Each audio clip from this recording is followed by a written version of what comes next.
Welcome to Just Energy Radio with your host, naturopath and medical intuitive, Dr. Rita Louise. We have learned from Einstein's theory that matter and energy are one.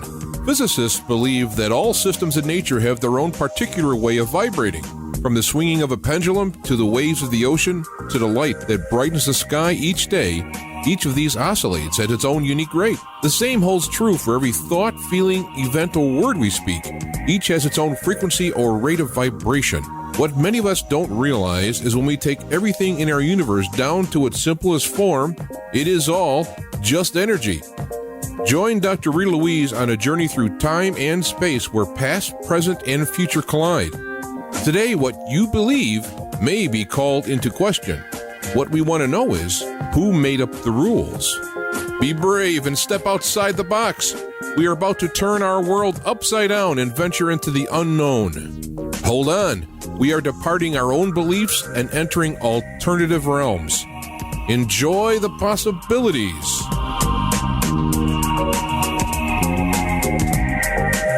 Hello and welcome to Just Energy Radio. I'm your host, Dr. Rita Louise, and thank you all for tuning into the show today.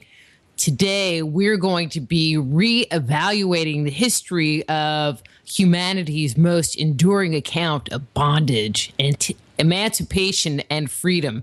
Yes, we're going to be talking about the Great Exodus and how one man, empowered by a divine epiphany, brought the mighty nation kingdom of Egypt to his knees. And to do that, we'll be talking to Scotty Roberts and John Ward about their book. I'd say new book, but it's not real new, but their book, The Exodus Reality.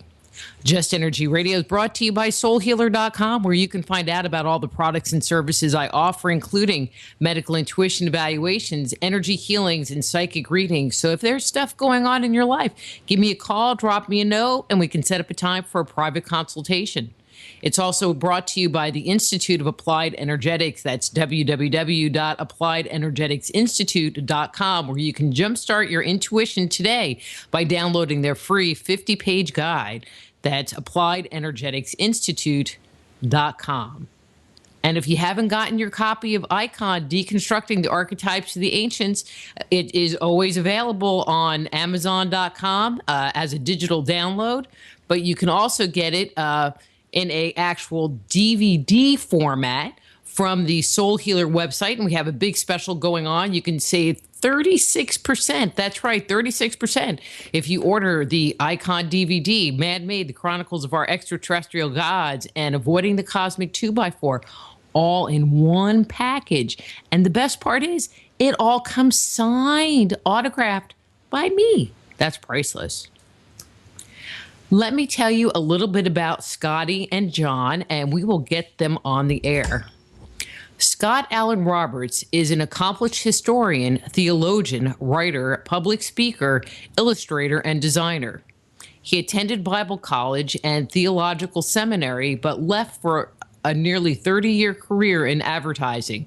He is the founder of the Paradigm Symposium and publisher of Intrepid Magazine. He is also the author of The Rise and Fall of the Nephilim and The Secret History of the Reptilians. He lives with his wife in Wisconsin. John Ward, on the other hand, throughout the years, John Richard Ward has conducted numerous investigations into ancient Egypt architecture and symbolism and has explored the trade routes of the Western Saharan Desert. Ward was also recruited by the Knights Templar of Britannia, who have actively sponsored him to conduct several archaeological and historical surveys and expeditions. He and his partner, Dr. Maria Nilsson, are currently engaged in the epigraphic surveys at the quarries of Gebel, at the quarries in the south of Luxor on the Nile. So please welcome Scott Roberts and John Ward. Hey guys, how are you? Hey, Dr. Rita, how you doing? I'm great. How are you? I'm great. How are you, John? I'm doing fantastic at 2 a.m. in the morning. Rita, why did you have so much problems there with silsila? It's a simple word, silsila. Because I'm dyslexic and I have no phonics skills. And so I just have learned, I just skip over them and move on to the next word. Skip a bit, brother. Well, I mean, that's one of the things that I find very interesting in working in this field. I mean, my area that I love is looking at the mythology, but you're dealing with all of these gods that have names that, I'm sorry, I can't pronounce. And so I come up with alternate descriptions of them so I don't even have to try to butcher their names. I like it. I like it. Scotty, you have been on the show a couple of times. We have talked about your history and background. And if anyone wants to get a little biographical information on you, I would recommend that they go to the archives. John, on the other hand, this is your first time to the show. Welcome. No. I believe I've been here before. Yes. Were we not here when we did I think the you're live mixing show? that up with about 10,000 other shows. Didn't we do a live broadcast from Egypt on your show? We did a live broadcast from Saqqara. Nope, that wasn't Rita. Not from Saqqara. Sure. I'm positive. John, you were supposed to come on the show, and I don't know. We had huge miscommunications, and it never happened. So, Gremlins in the machine. This is your first time, but welcome. I feel like a virgin. Oh my God. Well, be gentle with him, Rita. I will. Especially you mentioned the word bondage in the beginning there, so please do be gentle. Oh, I'm off to a good start then, huh? Keep in mind, it's 2 a.m. and he lacks all responsibility for what comes out of his mouth at 2 a.m. That's okay. Could you just share with the listeners a little of your background, who you are, what you do, and what got you here? I mean, not here to the show, but here as far as your study of Moses and the Israelites and the Exodus. My God.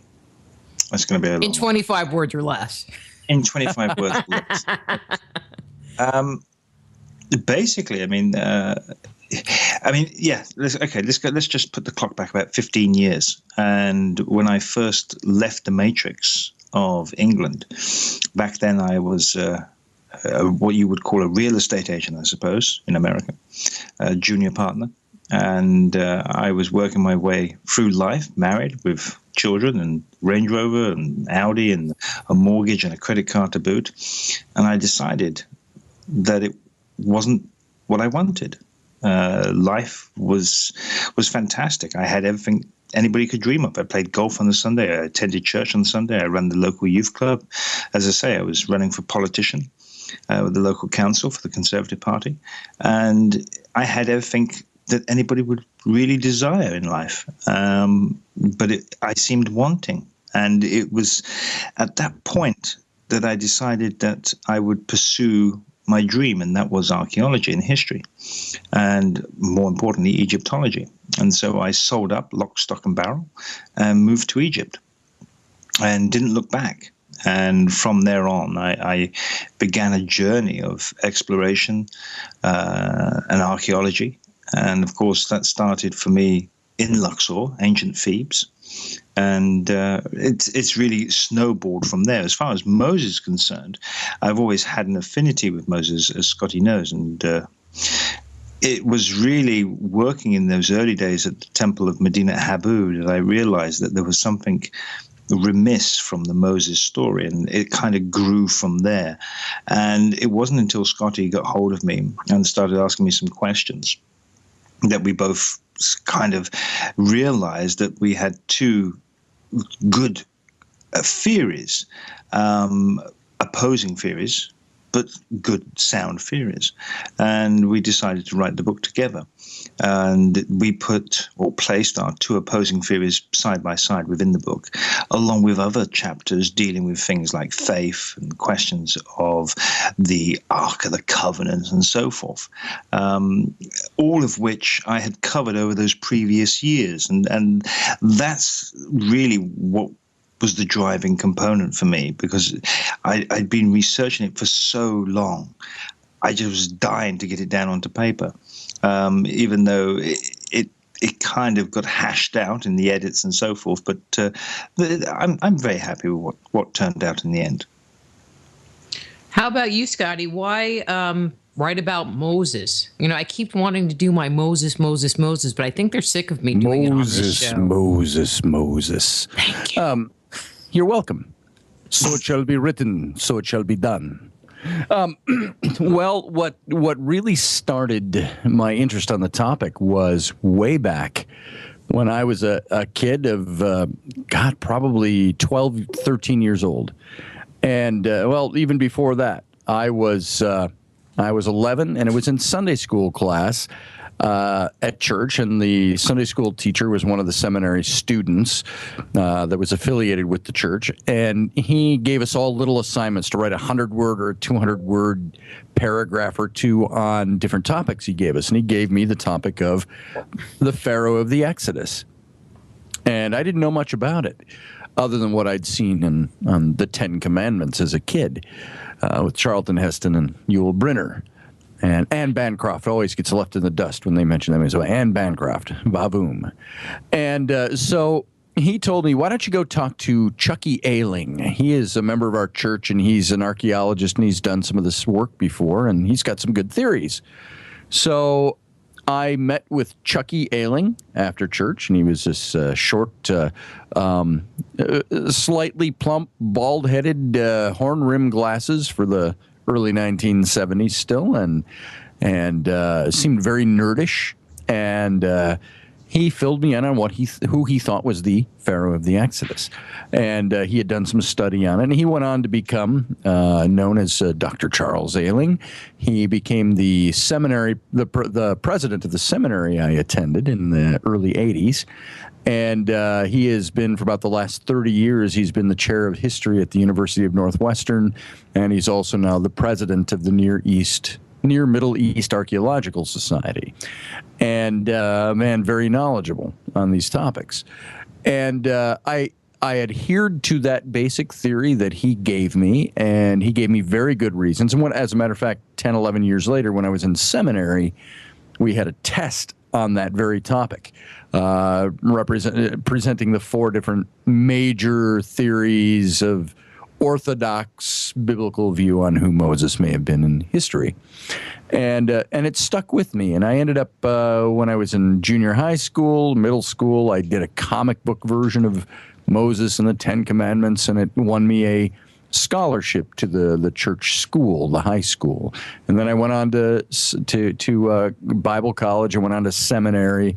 One of my papers I wrote was on the educational system that Moses may have encountered if indeed he grew up during the 18th dynasty. And it was a big paper I wrote back when I was 21 or 22 years old. And it stuck with me. Different projects throughout life. A few articles I had written on the topic. We did with a company I owned back in the early 90s. We put out a series of trading cards on biblical heroes and villains that were kind of very edgy. And I did a series of 10 cards on the life of Moses and dug into the story as much as you could on the back of a trading card. And so it was a lot of fun over the years, too. And then the opportunity came once I met John, and he is an archaeologist, an Egyptologist, living in Luxor, Egypt, at the time I met him for about 10 years. And I asked him, what's your theory on Moses? I said, do you even think about these topics? And he says, well, Scotty, so happens I do think about that. And we got some great conversation going, and our publisher, New Page Books, I'd done a couple of books with them already, and John came up for the Paradigm Symposium in 2012. Flew him in from Egypt to speak, and he charmed the socks off of our publisher. And everyone else. And everyone else. And we ended up getting a contract to do the Exodus Reality, which was not the original title. I think, wasn't the original title, John, something like Exodus. Scotty's theory is flawed, but John's is fantastic. I think it was something like Act of God or something migration or I can't even remember. And it was, and the publisher, Michael Pye, and Michael said, too heady for a title. Let's go with The Exodus Reality. And John and I were like, oh, please, that just doesn't work for me. But it grew on us. And lengthy subtitle, Unearthing the Real Historical Moses, Identifying the Pharaohs, and Examining the Exodus from Egypt. And those are the subtitle. And we had a lot of fun writing this book. And that was the first time I'd ever gone to Egypt. I flew out there, and I was there for almost a month, and John took me to all the sites associated with his theories. And just open theories about Moses. And, of course, we saw all the other cool historical junk while we were there. And we went out. I'd say the highlight of that trip was going to Sarabat al-Khadim in the Sinai Desert, where we both think, even though our theories on who Moses was are separated by about 80 to 90 years and two, maybe even three, I think 2 generations in the same royal house in 18th dynasty Egypt. We still both came together on Sinai, and the location, we went to this little mountain and went up to the top of the mountain and saw the temples there. And so it was the highlight. And that's what led me into getting into the story of Moses. And you know what? It ain't over yet. John and I are continually talking about, we've got a bunch of other books our agent wants us to work on, things we're working on, things and so on. We could have 5 books published in 1 month if we could ever write them. And but this is one of the books, is a follow-up. It's a return to the Exodus, and because there's just more and more and more information. While you guys were there in the Sinai Peninsula, no like burning bushes or yes, clouds in the daytime and fire at night. Yes, but I had a salve I gave John for that, so he healed. You had plenty of cream for that, didn't you?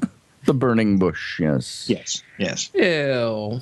Moving along. I do have to tell you something. I do have to tell you something very interesting about the whole burning bush scenario in the Bible. First of all, neither John or I outrightly discount the scriptural account. We just say there's probably a whole lot more to it than what we're seeing, or a whole lot less. And so we don't approach it by saying this didn't happen. We approach it by saying we weren't there. As John has said many times, we weren't there, we don't know. And I always say this about the encounter with the burning bush. This is like the pinnacle turning point for Moses in the story. And he sees God in the burning bush. God talks to him. And, of course, he was the only one there, the only one who saw it, the only one who wrote it down. Much like I said to Whitley Strieber once, who wrote the book, the communion books and so on. I said, you were the only one there, the only one who saw it, the only one who experienced it. You're writing down your experience. I said, much like Moses in the burning bush. And he got a good chuckle out of that. But there's an interesting linguistic twist on this story that I had never heard before. What's the burning bush mystery? The burning bush mystery. Okay. And it's very interesting. Okay. And now, to go Do I have to have my finger on the mute button on you guys? Nah, you'll be All safe. right, This one's safe. This one's safe. This one has to do with the term "I am that I am." That story where, remember when Moses, you could almost picture him kind of leaning into God in his story and saying, "So, whom shall I say sent me?" First of all, that is a big thing, a big to do in the Jewish religion later on. And that is the private name of God. If you knew the name of the deity, and I think this is pan-religious, if you know the private name of a deity, you had some power over it. And you could see Moses leaning in and saying, who shall I tell the people sent me? And in a sense, it's almost God saying, it's none of your damn business what my name is. You tell them I am sent you. I am that I am they speak of. All right? Now, what's interesting, there's a word play. It's an ancient Mesopotamian word play that appears in the Hebrew language in this I am that I am. And if you trace the linguistics, which would take an hour to describe it all, so I'll give it to you in the nutshell. You trace these linguistics back. The I am, the second I am, the way it is written in the Hebrew, is an I am that relates to an old Mesopotamian wordplay for the name Enki. And so in essence, what Moses is saying there is God said, I am that Enki they speak of. Now, what's interesting about that is it doesn't put any justification on there. It doesn't say God is saying he's Enki, or it doesn't say God is saying, that God you think is Enki, that's really me. It doesn't tell you either way. But what it does tell you is that the passage is actually something that Moses, had he grown up in Egypt for the first 40 years in the school of the nobility and all of that, that this man knew all the Mesopotamian religions. He incorporated that all, and it's very obvious he incorporated Egyptian spirituality, Egyptian everything into codifying Judaism for the first time, and all these different languages and all these different religious practices. And yet the wordplay you find in the book of Exodus is, I am that Enki they speak of, which I found very interesting and a little bit mind-blowing. And not Enlil, which I find interesting because he tended to be more of the control guy, Right. and all about justice. And my thought, it was always Enlil trying to basically control a group of people into submission. Well, what's interesting about that whole transmission of thought, of religious thought, is that Enlil, or Elil, as he was known, became eventually, 1,500 years later, in the Canaanite region and religion, he became known as El, or the base Hebrew word for God, El, or Elohim, El Shaddai, El Elyon. This is the name for God that came from Enlil, or Elil, which was one of his other names. Same with Enki. Enki was known in the Akkadian culture next door as Ea. So you had Enki Ea in that same transmission of data and religion and people migrating into the Canaanite region. Enki Ea became known as Yahweh, which is, as we know, the Hebrew word, or it's kind of a word that's put together to stand for the name of God, or Jehovah is where Yahweh comes from. And so you've got, very possibly in the Old Testament, and because you've done all this study on the transmission of religion and mythology and so on, when you step outside any kind of religious box to look back in and start examining it, you see, even in the biblical story, you've got the repeat of more ancient gods' names from different religions being incorporated into new religion and bearing the same names, which actually show that there may have been two godheads represented in the Old Testament. At least. I think in least. the Old Testament, they had a lot of whiteout.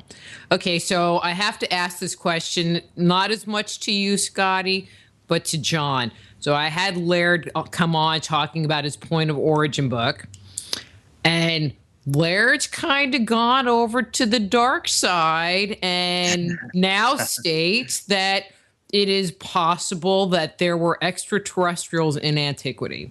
Scotty, I kind of figure I know where you're coming from, but John, where do you stand on that whole topic these days?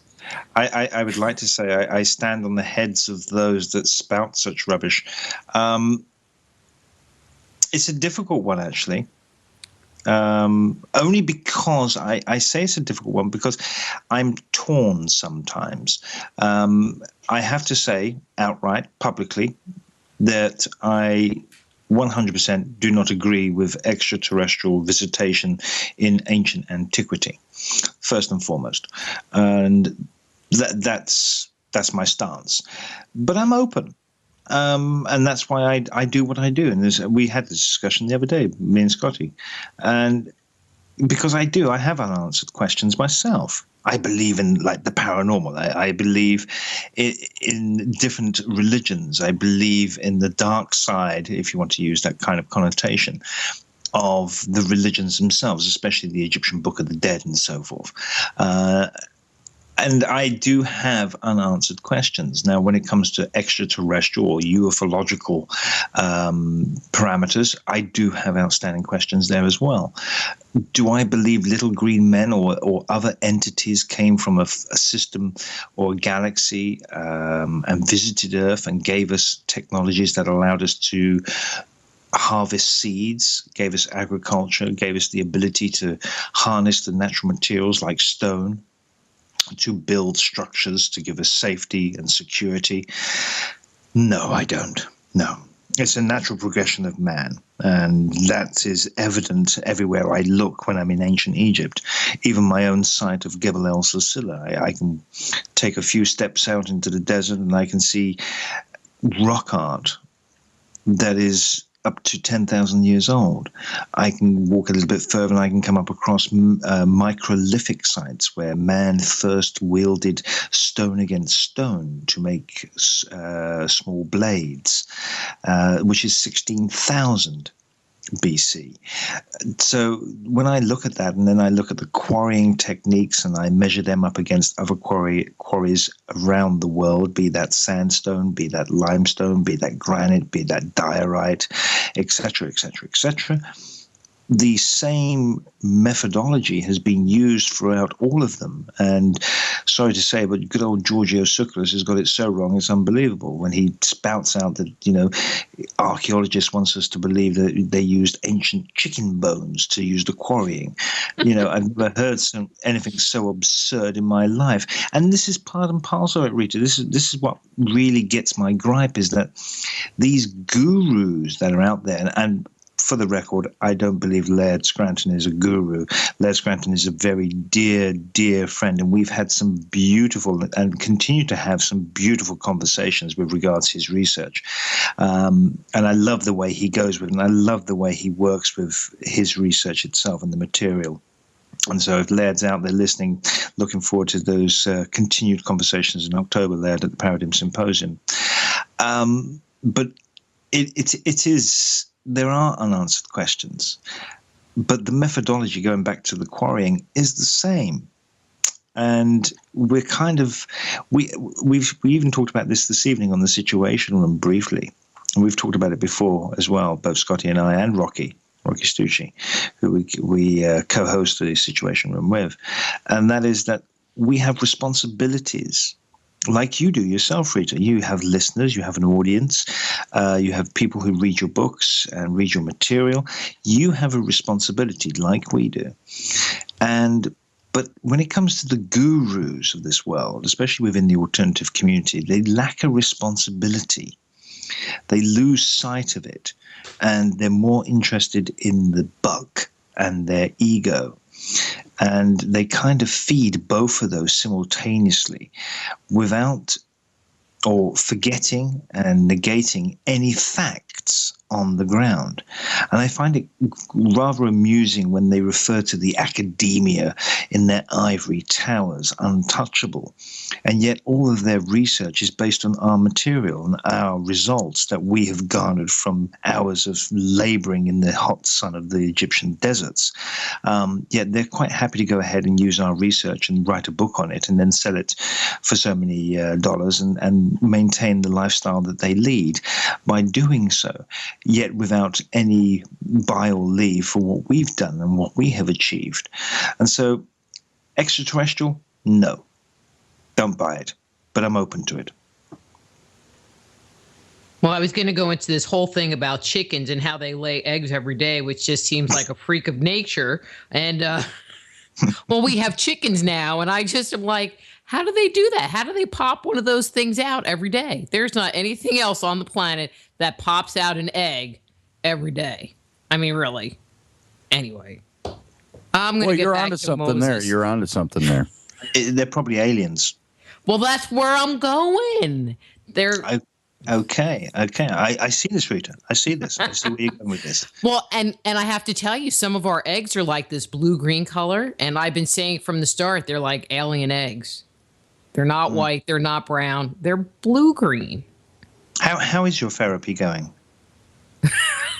So, Rita, settle down, lay your head against the soft black leather cushion, and tell us everything you're thinking. John will jot down everything. Go ahead. Yes.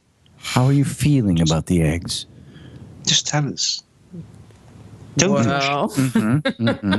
moving along. Anyway, let's get back to Moses. Moses. He had chickens. Moses. Anyway, there are a lot of people that believe that Moses is a constructed character.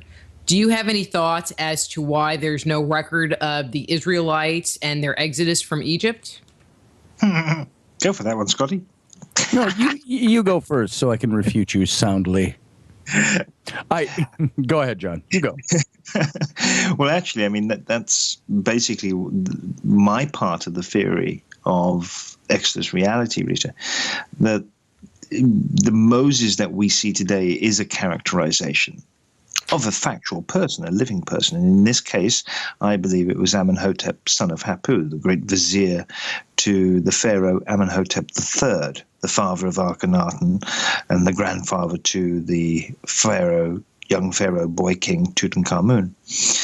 And I believe it was, and Scotty, he kind of comes in here as well with his own theory, and that is that it was the 72 Hebraic scholars who sat in their own little cells, as they're called, in the Alexandria Museum, or the Library of Alexandria, in around about 340-odd BC, at the bequest of Ptolemy and Queen Arsinoe, now Pharaoh Arsinoe, I should say.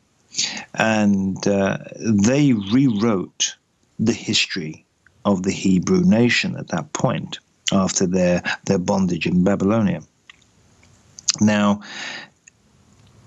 you don't have to really know your times table and put 2 and 2 together and come up with 4 to know that they would have looked at some of the scrolls in the library to adjudicate what they believed was their history. Now, I believe at that point it is easy to say, I believe, that they would have used some of the scrolls. They would have spoken to the priests of Memphis and so forth, and they would have taken down the oral traditions and mixed that in with what we call today the Torah, or the Old Testament. And within all this, one has to remember that Amenhotep, son of Hapu, at that moment was being deified, or had been deified, as a living god. So here you have a mortal man, a run-of-the-mill man, who became a god due to his achievements, architecturally speaking, with the pharaoh Amenhotep III. But I think we're missing certain components within the history, within the archaeological record. And I believe that one of the other reasons why he was deified was because of what he achieved with what we besiege as the Exodus, and what took place within ancient Thebes during the 18th dynasty. And those are the components that allowed him to be deified, along with the likes of Imhotep, the great architect of Saqqara. And they both had a temple dedicated to him in Thebes at Del Bahari, where pilgrims could go and beseech the healing powers of Imhotep and Amenhotep, son of Hapu. And so for me, that was the characterization that they built the character of Moses upon. And as far as the Israelites being remiss from the history books, they're not completely remiss, and Scotty can adhere to this a little bit better than I can, because that was his forte within his own theory, where he was looking at the various facts or the archaeological records surrounding the shepherds, or the Israelites, if you want to call them, even though Israel didn't exist then, so it can't be Israel. They can't call them Hebrews because the Hebrew religion hadn't been invented. So the Egyptians, basically, that left Egypt to find what they called the Promised Land, were Egyptians until the day they stood foot in the land that we today call Israel. But at that time, was part of the Canaanite region. It wasn't Israel. There was no Judaic religion. So we can't call them Jews. We can't call them Hebrews. We can't call them Israelites. They were what they were. Egyptians. Thoroughly Egyptianized.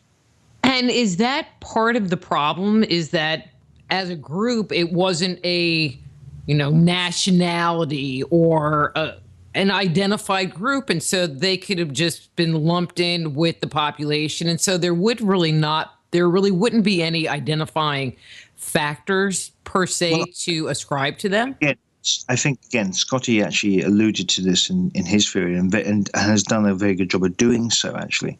Not that I want to make his head any bigger, but his theory is flawed, but he does allude to this. And Scotty's more aptly he can actually articulate this better than I can, and I'm sure he'll chime in a minute. But it's to do with Joseph and so forth. And there were certain aspects of the shepherding religion, shall we say, their culture, that would have been handed down both orally and possibly written as well.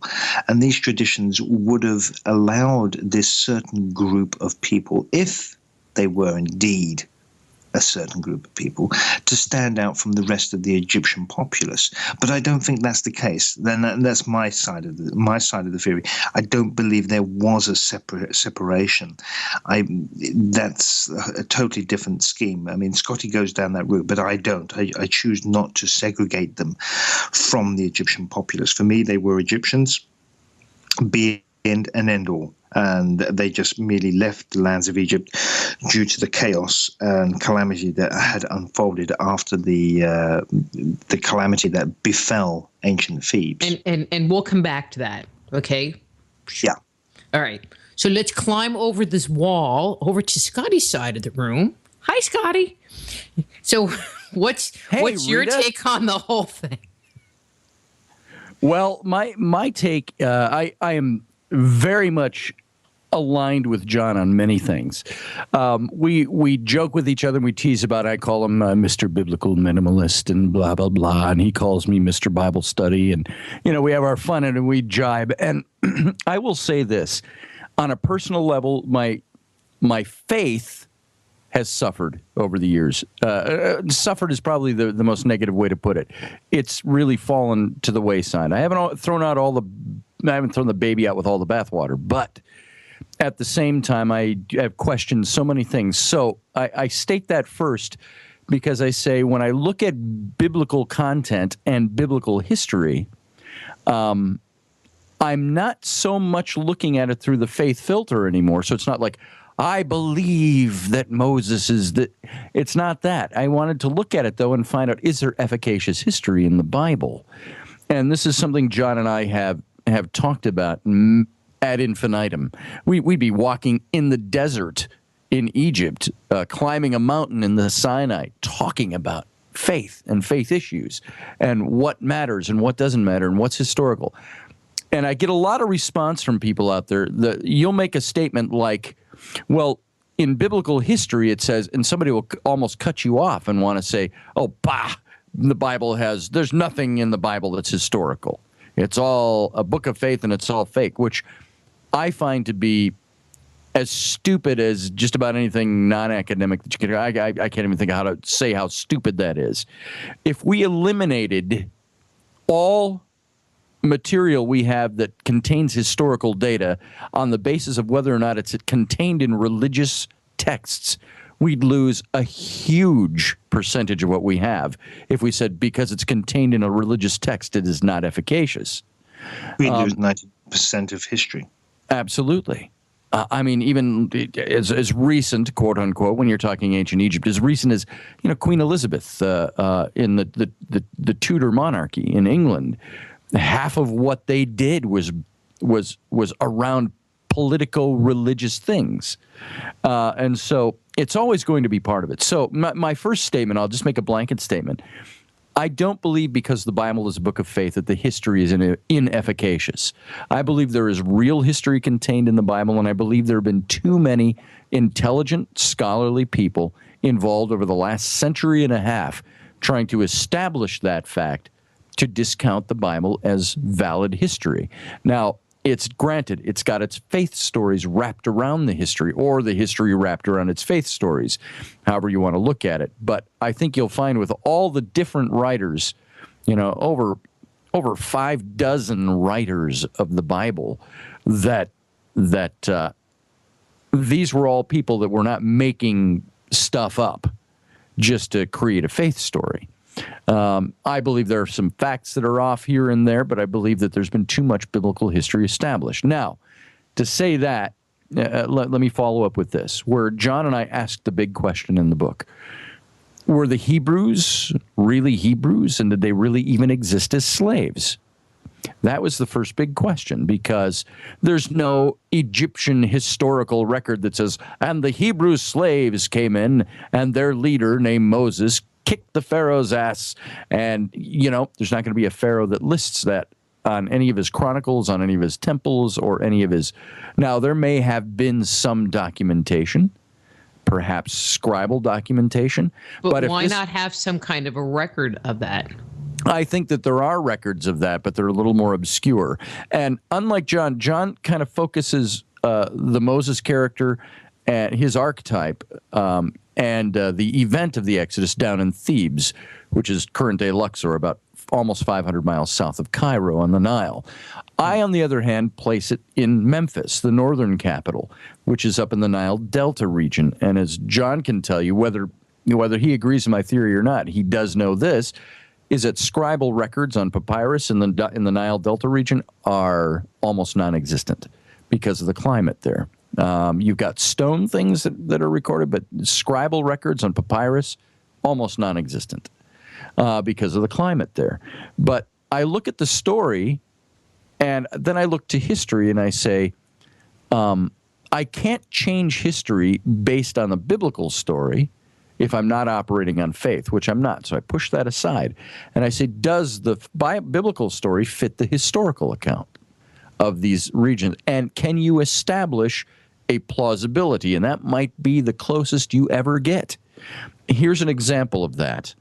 First question we asked were, did the Israelites ever migrate to Egypt, like the biblical story tells us?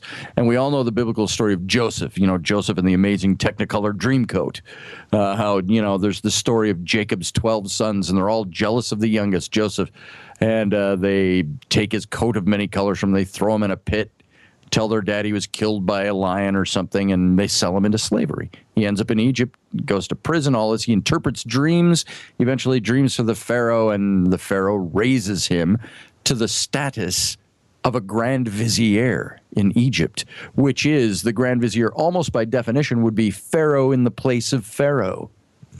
And you have to look at that story and say, is that all just a romanticized story? Or is there something to this?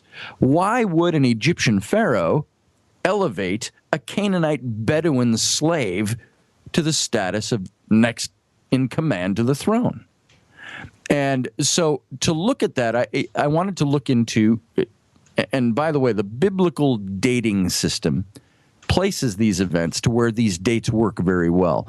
You remember the Hyksos period in Egypt. This is where there were foreign rulers who usurped the northern throne of Egypt and divided the kingdom for about 110 years. And they set the seat of their pharaonic throne in Memphis, which is at the mouth of the Nile Delta, about 30 miles from Cairo. And now, in Memphis, you had these Hyksos rulers. The Hyksos, by definition, and the definitions have changed over the years, but the Hyksos were known as the shepherding kings, or the kings from foreign lands who were shepherds. And they were also then known as just simply, they watered it down to just the kings from foreign lands. Now, the Hyksos were a people that over about 800 years in Egyptian history, people from the Canaanite region, the Syrian region, the Mesopotamian region, during times of drought and other times, they would migrate into the Nile Delta region with their flocks and their herds and their families, because it was always wet and it was always, they could go there and expect to find good grazing land. And there are records for almost 800 years of who the Egyptians referred to as the Asiatics.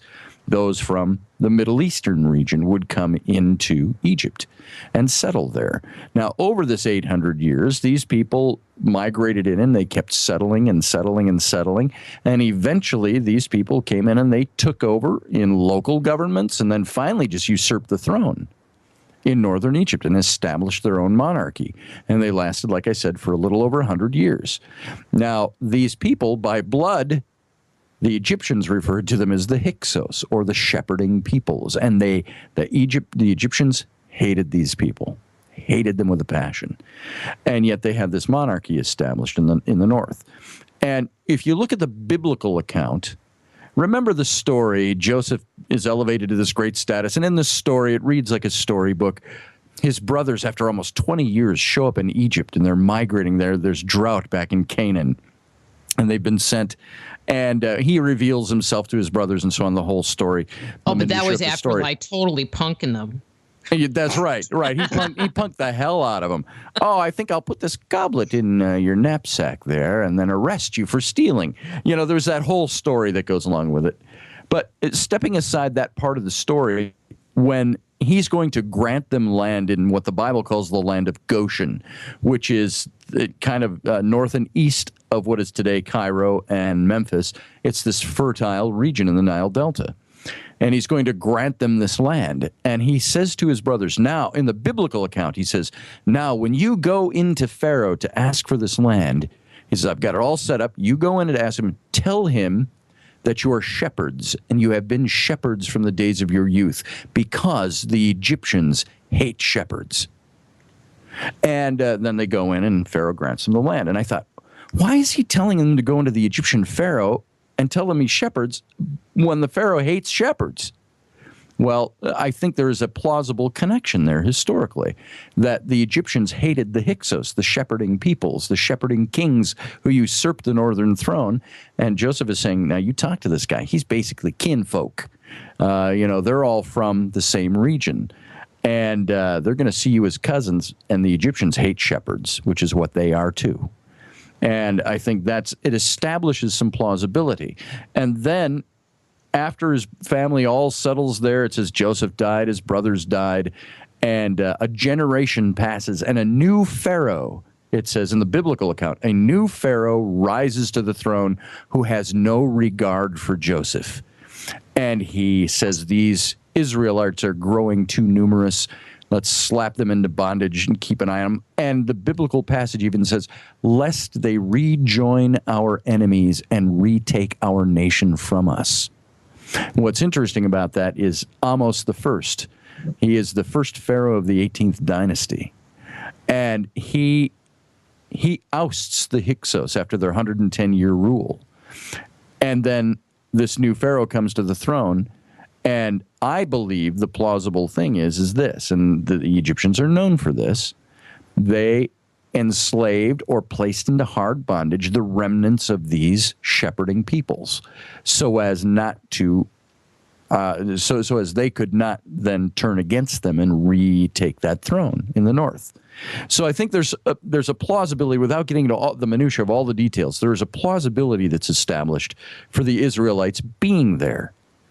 And I think that this carries all through the Moses story. And the timeline, I'll just give you this and then relinquish the floor. Well, actually, let's hold the timeline for now. Because we're just kind of like setting the stage here. But let me ask you a little follow-up question on that. And this is kind of for both of you. I think it's interesting what you're saying, that you're thinking it was the Hyksos that were, or the shepherding people that were enslaved. And that does fall under the whole purview of why people ended up being slaves. Well, let me clarify that. Sense. Let me clarify that. I don't think it was the Hyksos that were enslaved, but I think the Israelite family was part of this en masse group of Asiatics known as the Hyksos, that they were the remnant that were still left there, and they got slapped into bondage. Right. But this is something that has always made me go, huh? When you read through some of the biblical narrative and I'm going to say it's in Deuteronomy, but, it's somewhere in the Torah, it talks about where God talks to Moses about Sabbath and how you're supposed to treat your slaves. So if the Israelites were slaves in Egypt, why would a slave turn around and 2 years later, or however long later, end up with slaves themselves? Could it have been they were just an indentured group, a group of laborers versus slaves in the way we think of slaves? Now, who are you talking about ended up with slaves a couple of years later? Well, there isn't any identification in the Old Testament that the Israelites had slaves, but there are prohibitions and rules about how you're supposed to treat your slaves. Well, why would you have prohibitions and rules about how to treat your slaves if you didn't have slaves? Well, I would only speculate to say who says somebody his family's been in bondage and his history for the last few hundred years has been one of bondage to Egypt, to go into this new land and say, hey, I'm going to get me some slaves. Well, that was kind of my point. It's like, well, wait a minute, that doesn't make any sense unless they were more of a labor class and they had slaves. I think we look at this sometimes through the filter of 21st century thinking, the way we would think if we were in that situation. I don't think they thought that way. I think slavery was as normal as being a free man back then. And it all depended upon what side of that coin you ended up on, or who happened to attack your camp at night and take you into bondage, or whose camp you attacked that night. I think it was just a thing of constant flip-flopping back and forth. Even the New Testament gave prohibitions in Israel, an established nation for, at that point, at least 1,400 years. You see, here lies the problem. Where in the archaeological record is there evidence to suggest that there were slaves of the Hebrew nation residing within Egypt? Well, how many family clans do you think were mentioned? If the Hyksos were comprised, or these Asiatics, as they call them, were comprised of several different kinds, if not dozens or not hundreds of family clans over 800 years that are all amalgamated and become incorporated or thoroughly Egyptianized in a sense. What is to say they had any records of who these people were by this point, other than, these are the Asiatics? I think there is no evidence to suggest that they was there not. Is there not history that says Amos the First, when ousting the Hyksos, took the remnant of the Hyksos and imposed them into hard labor? Hard labor, but not slaves. Well, you call it hard labor, call it a slave. If you force me to work for you, I'm going to go, you slave master? Well, why would we do that now? No, because that's a play on words. And again, we're using modern language to interpret a different set of rules. I think this is where we get into what you already mentioned, John, the 72 rabbis. Keep in mind, if Moses indeed wrote the first 5 books of the Bible, including the book of Exodus through Deuteronomy, if he wrote those books, remember, John already mentioned between the 400 and 500s BC, after Israel had been taken bondage by Babylon, which is a historical fact, and they're released and they're sent back to their homeland. What do these rabbis do? It says that 72 rabbis came knocking at the door of Ptolemy II, the Greco-Roman pharaoh of Egypt, and said, we'd like to come into the Library of Alexandria and reestablish the records of our people. And this is where they rewrote the books of the law, the books of the prophets, the books of the minor prophets. All of this stuff took place there. They rewrote all of this from records at the Library of Alexandria, plus their oral traditions as a people. And they had 2 goals. One, to bolster the faithful of Israel, and to 2, reestablish their history. And what came out of that over several years was what we know today as the Septuagint, the Greek version of the Old Testament, which is basically where we get our English version of the Old Testament, came from a translation of the Septuagint.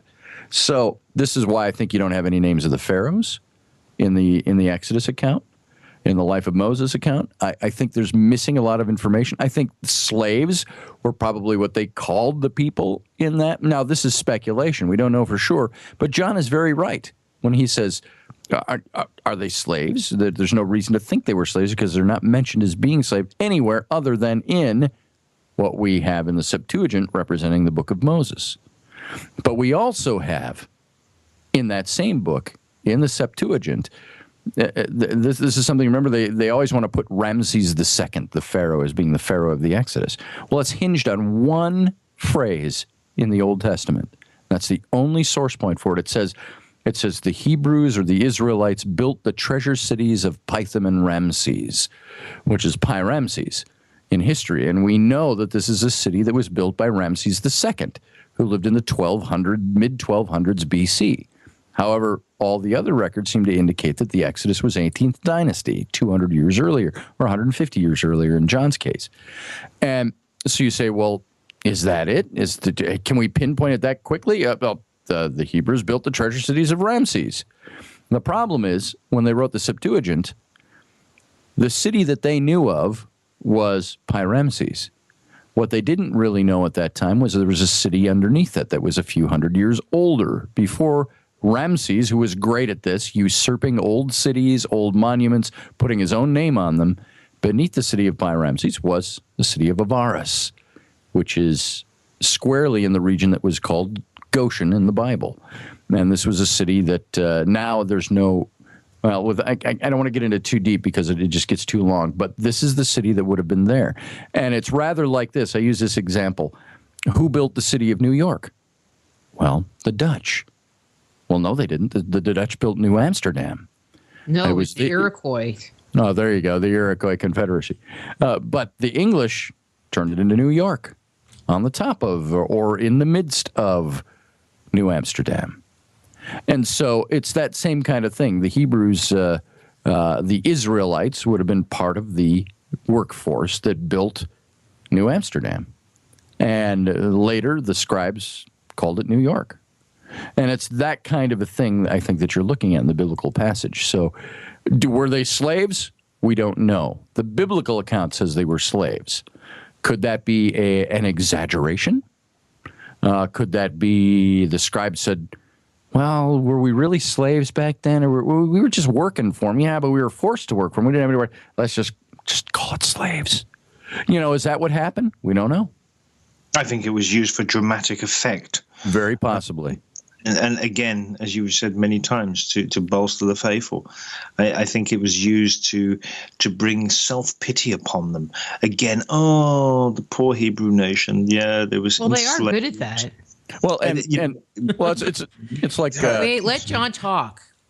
Sorry. I was going to amplify his it's point. It's that but British voice, we want to hear it for a minute. Because we have 3 minutes till break, maybe. Oh, please allow Scotty to say his piece. Otherwise, he'll just throw his tantrums and throw his toys. I have nothing to say. I'm sure you want to sensationalize something. You are American, after all. John's greatest quote ever. I'm not American. I do not sensationalize. Exactly. Not like the Hebrews. I think they really did hype up the situation, and that was purely to make themselves look hard done by. There is, and again, I have to reiterate this, there is no evidence to suggest that they were slaves. Oh, you must be an anti-Semite. Oh, please. It's missing. It's missing from the archaeological record. And again, we can turn to the Bible, and when Moses said, bring your people and gather your belongings and put them on your back and so forth, and people brought their bowls and they brought their leavened bread and da-da-da-da-da. Was this across the whole of Egypt? Because if you remember rightly, Egypt during the ancient period, its borders were all the way down past Sudan, all the way over into Libya. Which is, almost 1,000 miles south of Memphis. These people, what do they do? And how did they communicate this message? Oh, we're going to up and leave next Thursday at 2 p.m. Make sure you arrive promptly at 1 p.m. so we can do a head count, and make sure you bring your packed lunches with you, and also bring a little bit of money for the train journey. I mean, they created an event on Facebook. Come on. It's just laughable in some respects, but that then falls within the realms of our faith, and this is what we discuss within the pages of Exodus Reality, because you have to take it on faith that these extraordinary biblical events took place, even though there is no hard evidence to support that. We just take it on faith. And I don't have a problem with that. I'll state that now. I do not have a problem with that. If I had faith, that is. But for me, no. I work backwards, and so I work from fact first, and then I take it from fact and find out whether we can actually extrapolate any information from that fact that then can support the biblical action. Well, okay. Well, the time is here. Perfect, John. That's why I stopped. Perfect. I'm Dr. Rita Louise. We're here talking to Scotty Roberts and John Ward about their book, The Exodus Reality, and we'll be back after these words from our sponsors.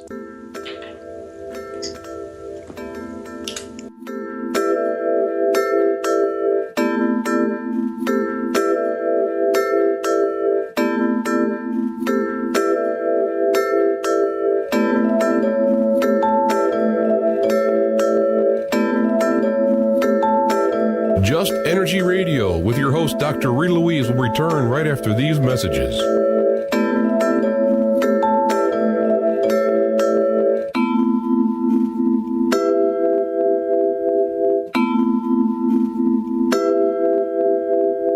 You're listening to IRN, the Inception Radio Network, Chicago, Illinois.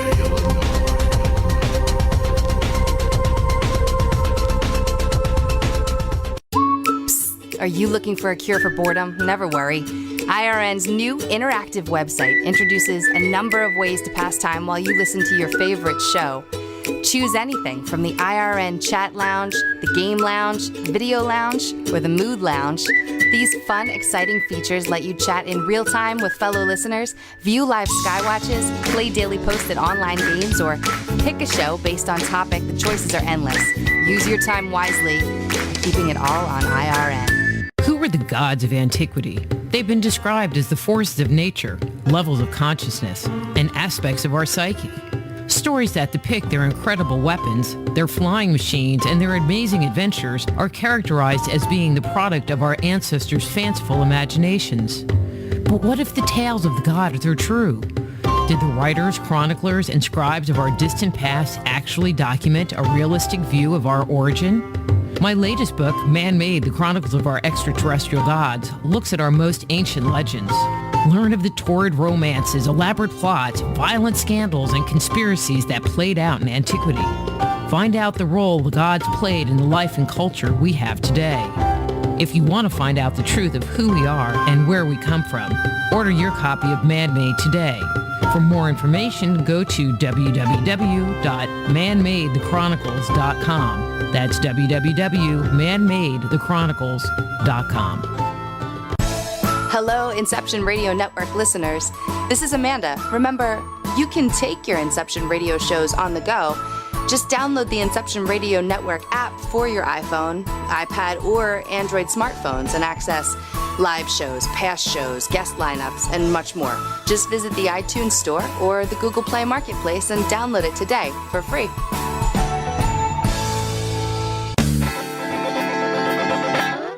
Move past the crossroads in your life and discover alternative solutions to your deepest concerns at soulhealer.com. So whether it's a physical problem, an emotional issue, a question about work, or troubles in your relationships, naturopath and medical intuitive Dr. Rita Louise can help you.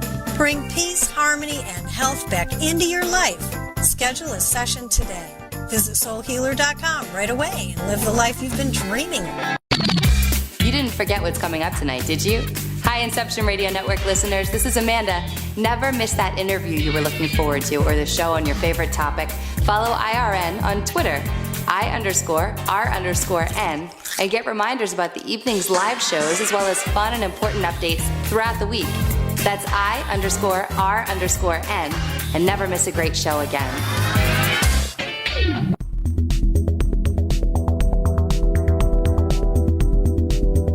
We only have a couple of seconds before we have to get back to the show, and I want to tell you how you can jumpstart your intuition today. Using my free 50-page introductory guide filled with simple, revolutionary, and proven techniques, you can ignite your intuition and tap into your inner wisdom, all from the comfort of your own home. The Institute of Applied Energetics is the leader in online home study instruction for those interested in becoming a certified medical intuitive, intuitive counselor, or energy medicine practitioner. Now is the time to transform your life and take it to a completely new level. Discover who you are and how you work. Open the door to the world of intuition, health, and healing. You can jumpstart your intuition right away by going to www.appliedenergeticsinstitute.com and downloading our free guide. Get the opportunity of a lifetime and live the life you deserve. Download your free Jumpstart Your Intuition guide today at www.appliedenergeticsinstitute.com and begin living a life filled with passion and purpose.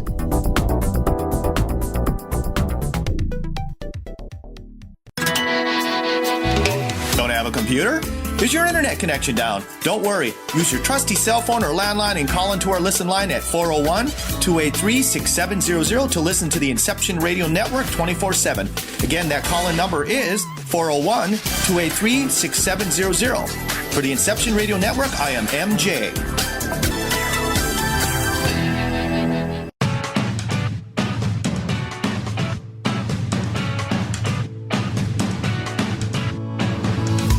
Hello, Inception Radio Network. Would you like your favorite show to be played again live on air?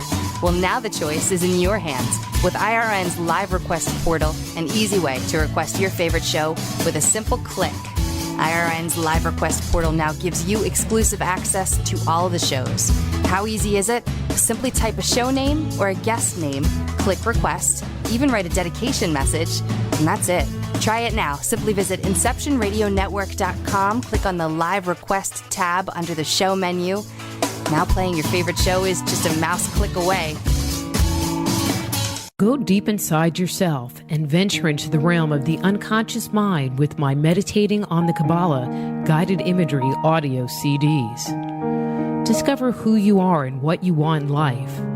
Meditating on the Kabbalah can help you to open, clear, and revitalize the energetic pathways of your subtle being. They will support you in your spiritual quest by helping you to access the profound insights and inner guidance you need as you work in alignment with your highest good. Let them help you to release negative thoughts and emotions and clear away any limitations that may be keeping you from experiencing your full potential. Walk down the path to health, healing, understanding, and enlightenment with Meditating on the Kabbalah. Order your copy today at www.soulhealer.com. That's right, that's www.soulhealer.com.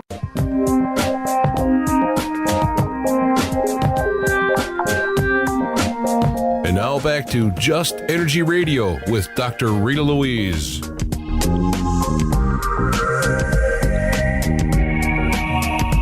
Hello and welcome back to Just Energy Radio. I'm your host, Dr. Rita Louise, and thank you all for staying tuned to the second hour of the show. We've been here talking to Scott Roberts and John Ward about their book, Exodus Reality. Just Energy Radio is brought to you by the Institute of Applied Energetics. Jumpstart your intuition today by downloading their free 50-page guide, www.appliedenergeticsinstitute.com. Also by soulhealer.com, where you can find out about all the products and services I offer. And if you're looking for one of my books, CDs, or any of that cool stuff, soulhealer.com. Guys, before the break, I don't know, we were talking about a bunch of stuff, but I'm going to kind of shift gears here a little bit, but keep sort of in line with where we were. One of the things that I noticed both in the book and in our discussion was that there seems like there's a lot of dissension in the dating of the Exodus. Why is that? And and John, we're going to start with you this time. Why is that? Basically, because there is no consensus. Even amongst us good old scholars, we can't agree on the dates. The chronological record is forever shifting. And it's forever shifting because we're forever finding stuff. And so as long as we always say, you know, the old adage, as long as an archaeologist has his trowel in the ground, history is forever changing. And because it's forever changing, so is the chronological record. Now, when it comes to the Exodus, again, Scotty, he places his during the time of Hatshepsut and Tuthmosis. I place mine during the time of Amenhotep III. Still within the realms of the 18th dynasty, separated by, I think it's about 60-odd years, if I remember rightly, Scotty. Closer to like 85. I put mine in reign of actually Amenhotep II. So there you go. And then if you go to other likable souls, which we're not going to mention his name, and other academics, they put it towards the time of Ramesses II and so forth. It really, again, it falls within the realms of speculation. It falls within the realms of show us the evidence. Where's the facts? Where is this fact? Where at what point did this mass of people just up and leave? Where is the archaeological record? The one good thing that the Egyptians are noted for was the invention of the written language, and they were fastidious at recording their history. It's on the temple walls. It's on papyri. It's on ostraca. It's everywhere you look. Every square inch is covered in hieroglyphic text or demotic inscriptions or hieratic inscriptions or Greek inscriptions, Latin inscriptions. It's everywhere. If the Exodus took place within antiquity, why is there not a written record? Where is it written? Where is it made a mark? Where has the common man made his historical mark as a tribute to this mass up and leaving of so many people? I have to ask you a question in the middle of that, John. Why then are there questions about Ramses II and the part he actually played in the Battle of Kadesh? Why is there with Hatshepsut? Why is there still question as to whether or not she really did go to Punt herself? Why are there questions? Because you can record lots of things. And you find all kinds of things written about these pharaohs. How much do we really know about Amenhotep, son of Hapu, other than what you can string together and maybe take you an hour long to read? That doesn't comprise a 110-year-old life or even an 80-year-old life. So, no, it doesn't. So this is the thing about anything that's recorded. We have tidbits, we have pieces, we have highlights. Temple inscriptions don't usually give you the mundane. Temple paintings, tomb paintings don't give you the mundane all the time. If we're to really sully the waters, so to speak, and not that I want to cause a ruckus on our own behalf, really, but if we look at, say, the temple wars of Edfu, there we have the mundane. There we have a priest. Oh, that's true. Who's recorded the entire construction of the temple site, right down to the builders themselves. And yet when it comes to the Exodus, it's missing from the archaeological record. No one's mentioned it. And why not tie them to the Hyksos expulsion, which is documented? Yeah. Why I don't think that the dates don't work. So that goes back to what Rita was asking about, the chronological record. And both of us agree on this, Scotty. Yes, even though theories are different, we both agree that from a chronological point of view, one cannot be precise because we just weren't there. We can hypothesize and we can speculate based upon our scanty records and our scanty tidbits, as you put it, that we've put together to bolster our own hypotheses and our theories based upon our individual characterizations of the Moses and of the Exodus itself. But both of us at the same time quite admit within the pages of Exodus Reality that we're open to interpretation. It's open to discussion. Right. It can change at any time. We're both open to that. What we've done merely is to articulate and formulate our own theories based upon the material at hand. And I think we've actually done a fair job of doing that.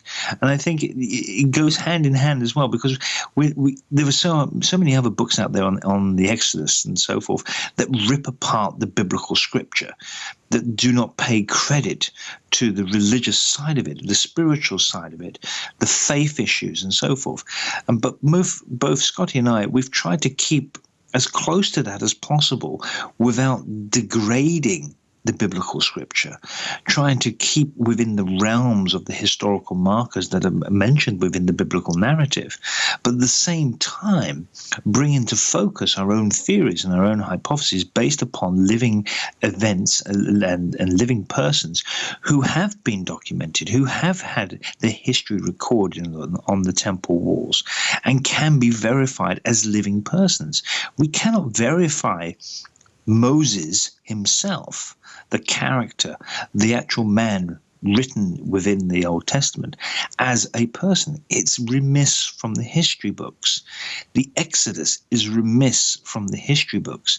But through our two theories, we're able to put those tidbits together, theorize, and come up with plausible scenarios that can actually stand their own ground. Both of them independently can stand their own ground, and then open for discussion and debate afterwards. Quite easy, really. Yes. I thought so, anyway.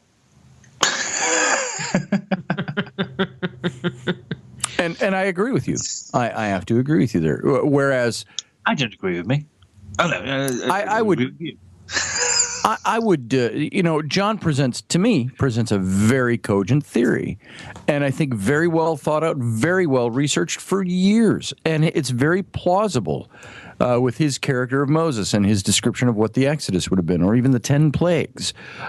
These are things that I look at that and I see this is very plausible. You've got a very sound theory, and you almost convince me, except I believe my theory is very sound. Only I don't have Moses as an archetype. I have him as an individual who I think we can pinpoint, at least within the degree of plausibility, and which it might be all we have. And perhaps that evidence is still sitting out there. Perhaps that evidence is long gone. I know that there are some. What is the stone? Is it called the Alish stone? I can't think of it off the top of my head. There was the stone that was found that had the inscriptions, and it was a stone that was actually supporting a cattle watering trough somewhere in a little town in Egypt. And this stone shows what they think depicts hieroglyphics talking about the parting of the Red Sea, or the parting of waters and slaves and emancipation and all of this. There are things in other areas of the world that... Go ahead. It's very loose, that interpretation. It's very loose interpretation. Very loose. But it's also talking about almost a fable, not a fable because it involves animals, almost an allegorical story that uses names that do connect with some of the... I know one of them was Hatshepsut. That was connected with the story, not as the Pharaoh of the Exodus, but connected to the story. So there's things like this that show up. If you've heard of Szymka Jakubowici, he had the show The Naked Archaeologist on History International before it became History H2.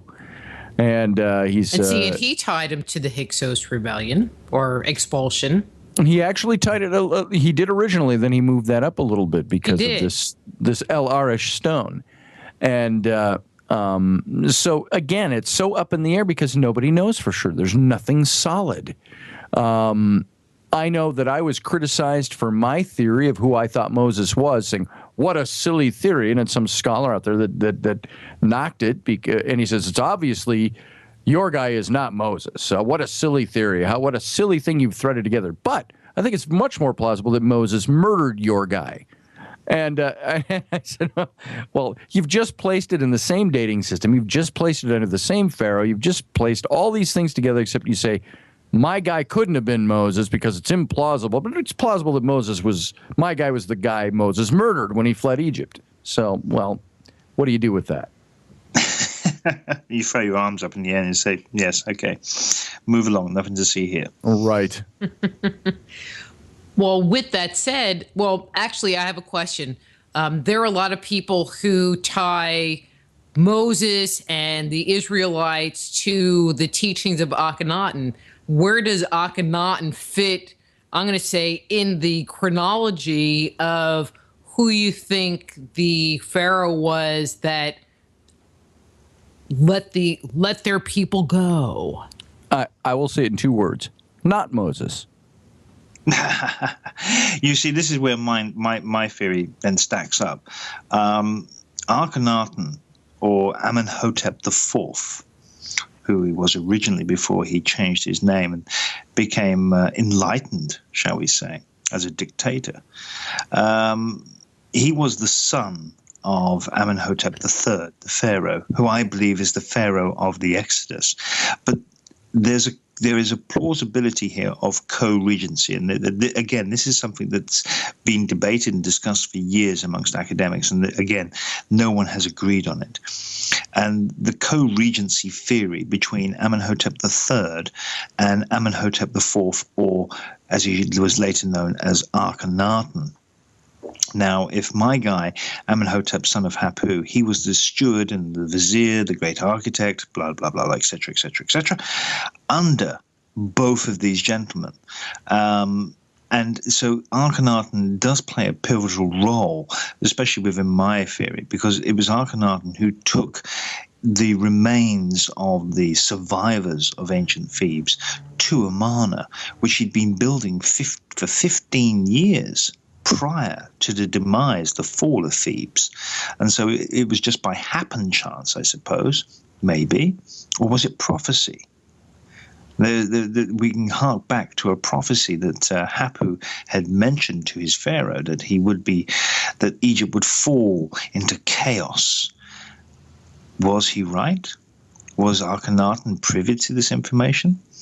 But then we have the third son, or the second son, sorry, and that was the prince, the crown prince, the true heir to the throne of Egypt, and that was the crown prince Thutmose, and he was missing. He all of a sudden just disappears out of the history books. His tomb is empty, the same as his sister, the princess Sitamon, who became the wife of Pharaoh Amenhotep III. He married his own daughter. She disappears out of the history book, along with other viziers and countless architects and so forth from the higher echelons of the house of Amenhotep. They all disappear roughly around about the same time. The tombs have been left empty in Thebes themselves. We're discovering tombs even today that are empty. They've never even been used. And so one has to ask the question, what happened to these people? Where did they go? Why didn't they use their tombs? Amenhotep, son of Hapu, who I believe is the archetype for Moses, he was a commoner, just a normal man. Yet he was allowed to build a temple that dwarfed that of Pharaoh Thutmose III. It was a massive place. His mortuary temple on the west bank, between the temples of Thutmose, Medinet Habu, and the Ramesseum, adorned with a glistening pyramid. So it was said by the Italian archaeological mission that did the excavations there. It was the stones that were found, the limestone blocks that were found at this temple, that mentioned the dedication to the temple by the stewards and by the mayor of Memphis, that happened to actually be the cousin, or the nephew of Amenhotep, son of Hapu. But Hapu was missing. He wasn't there. Was he dead? Well, according to his statue that had been erected in Karnak, within the halls of Karnak, again, a commoner having his statue placed within the actual halls of Karnak, the house of Amun-Ra, the great sun god himself. There his statue stood, and on it said, "I give thanks and praise for reaching the age of 80 years, and look forward to reaching and attaining 110. Please bring me your supplication and leave me an offering, and I will basically intervene between yourself and God, as has been deemed by my Pharaoh." And so here you had a common man who all of a sudden, even during his lifetime, while he was still alive, became divine. He was able to intercede between God, Amun-Ra, and yourself if you came with a prayer or a desire. And it just smacks in the face that all of a sudden this guy, who was a mortal, a commoner, had a temple dedicated to him that he built himself. Massive place. He had statues erected within the halls of Karnak. And yet, everybody then starts to disappear. And even he then disappears from the history books. He's missed, he's gone. Now, when we look at Akhenaten, which was your question, Akhenaten existed within Amarna. If we go back to ancient Thebes, the capital, the only thing we have about Akhenaten is one wine seal with his name on at Malkata, the palace of Malkata. And one of the interesting things about the palace of Malkata was that it was built for the said festival of Amenhotep III. And it was built by Amenhotep, son of Hapu.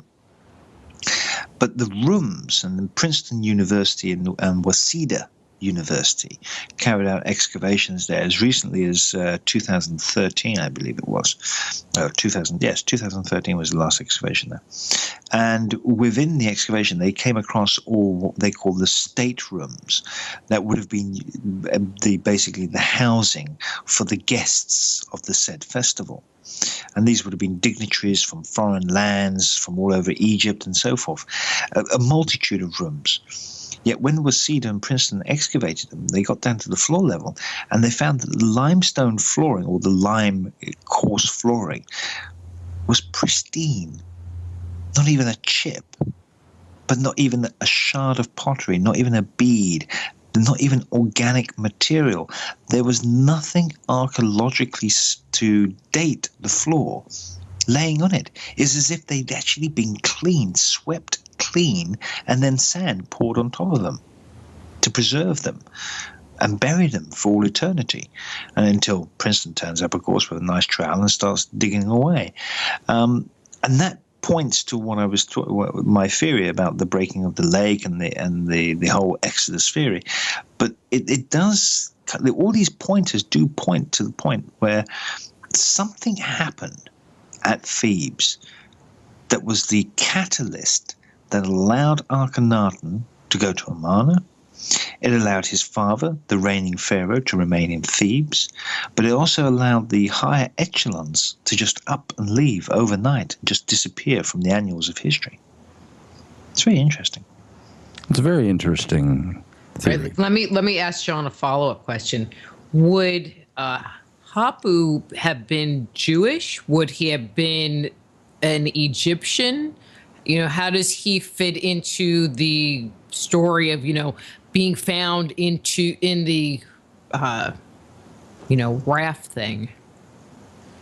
I'm sorry. How he was found in the... Well, in the biblical narrative, Moses was found in the raft and he was of Jewish descent. Would Hapu have been Jewish as well, or is that just part of the Moses persona to add to the story? No, I think that's all part of the sensationalization by the rabbis at the Alexandria Museum. Again, I think they were trying to establish a origin for their religion, an origin for their people, and Moses fits the bill there, but he has to be Jewish to start off with. And again, that then would probably hark to what Scotty was talking about the shepherds and the Canaanites and so forth, and the Hyksos and la-di-da-di-da. But I don't believe for 1 second that Hapu was we've got to really draw a line here. There was no Jewish, there was no Hebrew, there was no Israel. It did not exist. These people possibly worshipped a different set of gods, maybe Baal, for instance, Mithra. Who knows? Because we don't know. We have no record of it, so we don't know. And no, for 1 minute, no. Hapu was Egyptian. He was a scribe, first and foremost. He was a priest of Amun-Ra. He was basically an Egyptian. He knew the pantheon of gods. He knew the scriptures inside and out. He knew the Ipu papyri inside and out. He would have known the Book of Dead inside and out, the Book of Life inside and out, the Book of Earth and the Book of the Garden, the Book of Gates. He would have known all of this off by heart. And again, I return to the very end of my theory, where I wrote it in Exodus Reality, where he was stood or sat at Serebet el-Khadim, surrounded by the stellae. And it was there that he would have transcribed parts of the Book of Gates and the Book of the Dead and the Book of Life, but more importantly, aspects of the Ipu papyri upon the stellae, and carried them down and gave them to the crown prince Tutmosis and said, there you are.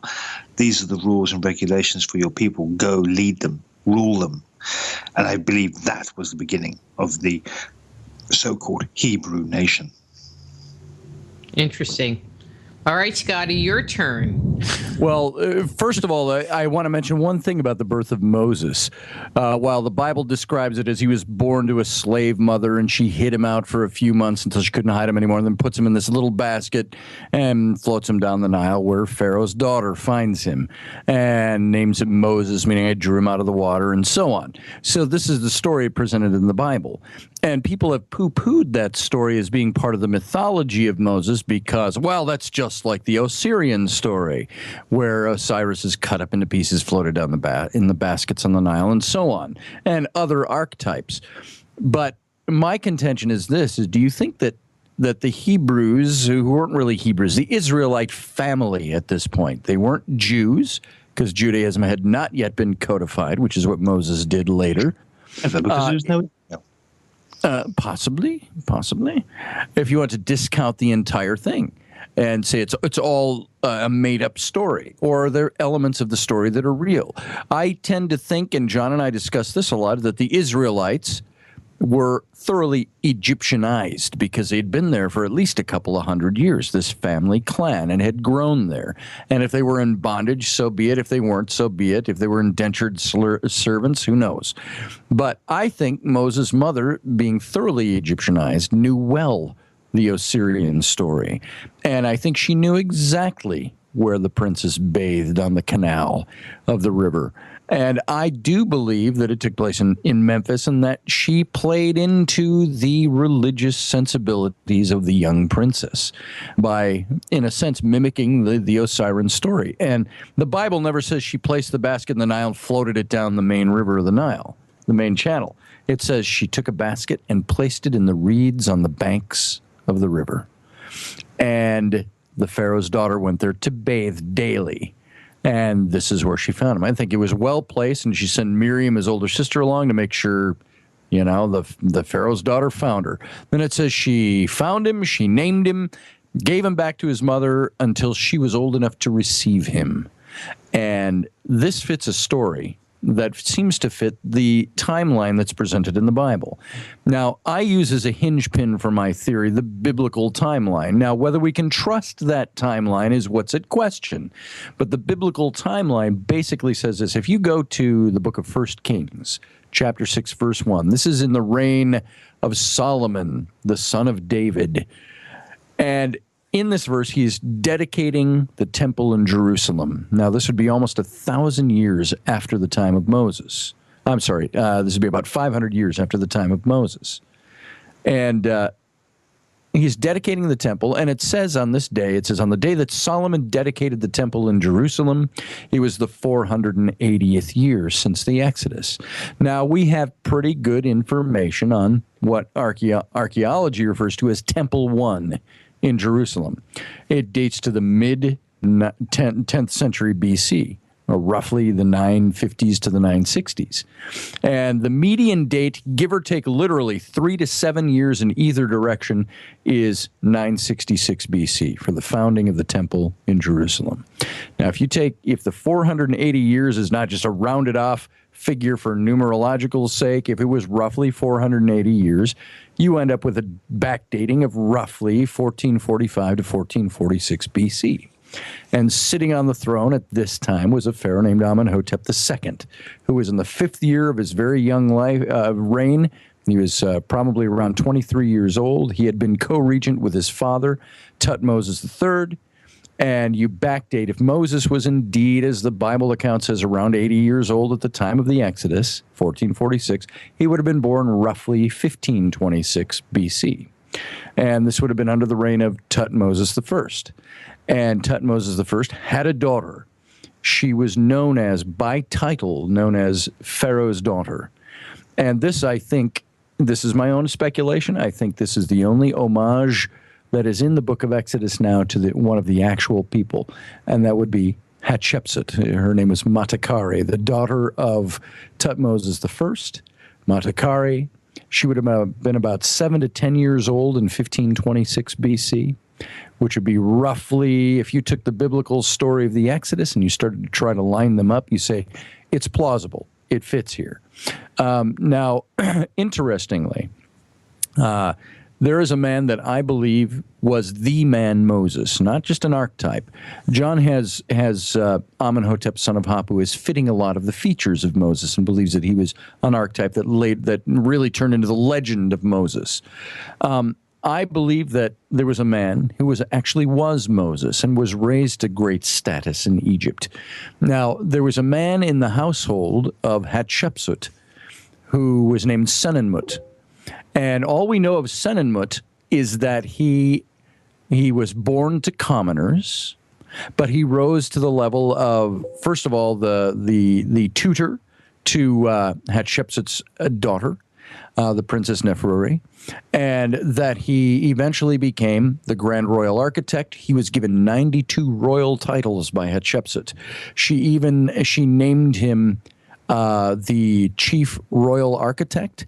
She elevated him to the position of Grand Vizier, once again, Pharaoh in the place of Pharaoh. And she also gave him the title, the hereditary crown prince of Egypt. And this is the man, Senenmut. Now, I thought a very interesting thing about his name alone, Senenmut, in Egyptian actually means mother's brother. In essence, well, didn't they have like a thing going on? Well, this is another element of the story. She named him Senenmut, which means mother's brother. I, your mother, am elevating you to the status of brother to the gods with me. Now, she could have meant I, your physical mother, I, the mother of Egypt, as the Pharaoh. But she elevates him to this position. Now, she gave him that name before she was Pharaoh. So she was probably not the mother of Egypt at that point. So she renames him. Whatever his original name was is not mentioned in the records. But about the time the biblical record places Moses as at 40 years old, murdering the Egyptian taskmaster, fleeing Egypt, you've got Senenmut, about the same age, disappears off the Egyptian scene. All we know again about him, born to commoners, he raised to great status, and then he disappears. He leaves behind 2 tombs, amazing tombs, neither of them used, neither of them finished. And within the year, Hatshepsut herself dies, and her son, Tutmosis III, takes the throne. And it's his son, 40 years later, Amenhotep II, that I believe was the pharaoh of the Exodus. Now, there's some interesting facts around this. First of all, you mentioned, didn't they have a thing, Senenmut and Hatshepsut? It's speculated that they had a thing. And keep in mind, if these are the actual people, as mentioned in the Exodus story, she was about 7 to 10 years older than he was. He's an adopted son. Keep in mind, once again, this is a royal house that would intermarry, brother and sister, and so on. I think a woman who elevated him, who found a baby, adopted him, elevated him to status, then renamed him my brother, equal with me to the gods, may have even been done totally speculative, might have been done because of that scenario. We don't know for sure. All we know is that there's speculation that they were close. There's even some pornographic type graffiti up in the cave above her temple, the workers' cave, showing Senenmut shagging Hatshepsut. And so you've got this going on. Now, let's look at the fact that Senenmut disappears off the scene around 1486 BC, around that time. He disappears. But 40 years later, you've got Tutmosis III, when he took I'm going to confuse you if I'm not careful. About a year after, within the year of Senenmut disappearing, Hatshepsut dies. She had deposed in a way, but was co-regent for a time, but deposed her stepson, who became the pharaoh then in his own right after her death, Tutmosis III. He rises to great status as it becomes a great pharaoh. 40 years later, becomes co-regent in his elderly years with his son for a couple of years, Amenhotep II.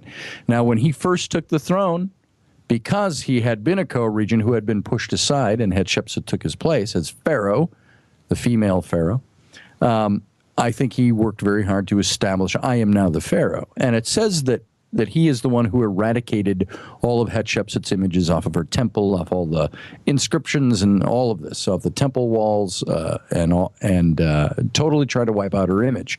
But current archaeology on this and data on this is that it was less him and more his son 40 years later who wiped out the images of Hatshepsut. But what was very interesting 40 years later is that not only does he wipe out the images of Hatshepsut, he wipes out every image of Senenmut at the same time. And there is a speculative conjecture that he did this because Senenmut returned as Moses and the Exodus took place. And so he's eradicating his images along with his grandmother, as his dad's stepmother. He's eradicating all these images. Now, that it's speculation, it's circumstantial, but the dating system seems to fit. There is another thing about dating the Exodus that I think is very important. Remember, I said Ramses II. People want to place it on. Let me just interject one quick second. Yep. One quick second. Yes. Because I want to get to a question on the Sinai, and we have like 15 minutes, especially we want to talk about paradigm. So under 15 minutes. I can wrap this story. I'll just say I believe Senenmut was the man Moses. Well, I think it's interesting, and this is not even the question I wanted to ask, but that there are a number of pharaohs that are like Tut Moses, Ra Moses. I mean, it's kind of like everybody's got the Moses name. Well, I think it's interesting that Senenmut actually grew up in the midst of the Tutmosian family line. You had Tutmosis I, who was the father of Hatshepsut. You had Tutmosis II, who was married to Hatshepsut. You have Tutmosis III, who was her stepson, who took over after she died. And then his son, Amenhotep II, was the pharaoh, I believe, of the Exodus.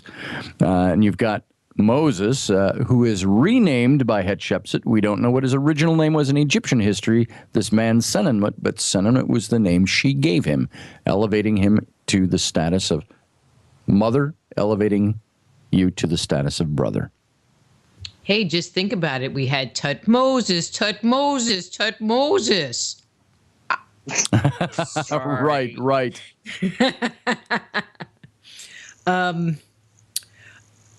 Actually, 2 weeks ago, I was like, man, we got this like Moses thing going on. A couple of weeks ago, I had Robert Feather on talking about Moses. And I want to kind of go and talk about the Sinai, or where, the mountain is, the magic mountain. And he suggested that the location of the Holy Mountain is where the Israelites set up camp was a mountain that had once been controlled by the Midianites, and there were a number of copper mines, I think is what he said. What do you think of that idea? And do you place the Israelites and the mountain there, or do you put it someplace else? I think it's very interesting, and John will concur with me on the mountain. There's a little mountain that's about 40 to 50 miles inland from the Red Sea, about midway down that finger of the Red Sea that sticks up, and into the Sinai. And this little mountain's called the Serebet el-Khadim. And at this mountain, there's an old temple at the top. And it was really just a cave to start with, the cave of Ptah. And then the cave of Hathor is next to it. Now, Hathor is the cow goddess of fertility, happiness. She became the patron god of the miners. They're the slaves and the workers and all of this who were miners in that area, mining copper and turquoise and all of this. And on this little plateau mountaintop, there was this temple there. And then for about 1,500 years, successive pharaohs built chambers, if you will, little rooms out from this cave. And you could actually go to the front gate, which ended with Ramesses VI. And you could start at Ramesses VI and walk all the way back through all these pharaohs 1,500 years to the cave. And this is up on the top of the mountain. Now, keep in mind the biblical story. What did it say? The people, it says, they were camped at the mountain of God. And Moses had gone up into the mountain for 40 days, and they come to Aaron and they go, in the biblical account, it says, where is this man Moses? Build us a God. In the vernacular of the Hebrew there, they're basically saying, where's this guy? This Moses who led us here. He's gone. He's up in the mountain. Build us an idol that we may worship, or a God that we may worship. And what does he produce? The calf. The golden calf, which is a representation of Hathor. This is the mountain whose mountain they are at, with the temple of Hathor at the top. And so they build a god, I believe, to honor the god of whose mountain they're camped at, where Moses has disappeared. And as John mentioned earlier, there was a class of priests who lived there. And if you go up there today, and John and I were up there, and there's like nothing. You're in the middle of the Sinai desert. The wilderness, as the Bible calls it. And you're up on this plateau, and there's hieroglyphs on the walls on the way up on the old ceremonial paths they took up there. And you get to the top and you see this temple, and there's these stelae. Think of an old tombstone, a curved topped tombstone. These are littered all over the place up there. These stelae ranging from a foot tall to 8 feet tall. All over you see waste piles of broken stelae, or stelae that were unused in the workshops up there. And they're still sitting there thousands of years later. And remember, it said Moses came down with the tablets, or the stele of the law, carved on these stelae. I think, and John thinks as well as I do, that whoever Moses was, he led the people to this place. And I believe more literally went up to the top, conferred with the priest, came down with the law. The law, as John established in the book, came from the admonitions of an Egyptian sage. Is it admonitions of an Egyptian sage, John? Yeah, that's it. Right. And make sure I have my title right. And this is where the Ten Commandments came from. Moses, whoever he was, in the wilderness there, was very Egyptianized, and that comes out in everything he did. The form of religion, the law he established, the Ark of the Covenant, which is a bark shrine, an Egyptian bark shrine, the layout of the temple, the tabernacle, the tented temple, the tabernacle of the covenant is laid out just like an Egyptian holy place and holy of holies. The different implements, all the things point to Egyptian religion being used to create. And I believe Moses created Judaism. He codified it for the first time out of, and pardon me, all my Jewish friends out there, he codified it. He created something out of whole cloth. He incorporated Egyptian religion. He incorporated Canaanite religion, Sinaitic religion, Mesopotamian religion, and came out with, in this blender, the stew, which we know today as Judaism. Very well said. Thank you all. You're welcome, brother. Do you agree with that location? Oh, 100%. Yes. 100%. 100%. Ooh, you agree on something? This is something we agree on. Yeah. No, Serabit El Khadim is by far, I would say, I have to say, the best contender, but I don't think there is another contender on the Sinai Peninsula. It is what it is. And it's exactly as Scotty.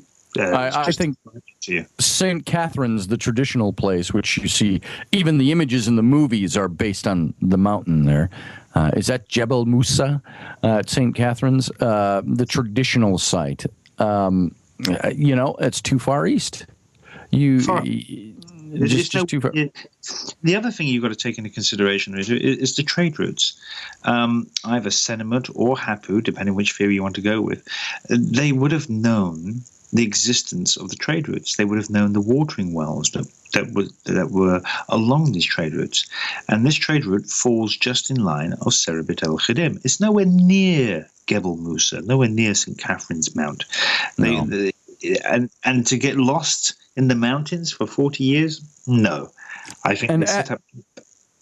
I'm sorry, John. I didn't mean to cut you off. Right. Continue. Please. I was just going to say, as for the location, John places the Exodus starting in Thebes, down south. I place it in Memphis. And just to the east and the north of Memphis, of course, is Pi-Ramses, or Avaris, the old city where the Hebrews, most of the Israelites, most probably dwelled. And right from about that point is the old trade route, the Wadi Tumilat, which takes you from the west the east side of the Delta region where Pi Ramses would have existed, Avaris would have existed. There's this little arc. You can still see it on the satellite images even today, and follow it today. The Wadi Tumilat goes down to the northern tip of the Red Sea.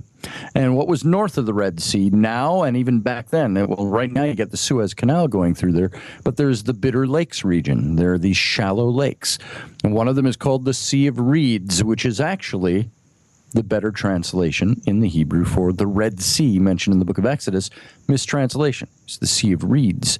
And this is the shallow lake region to the north of the Red Sea.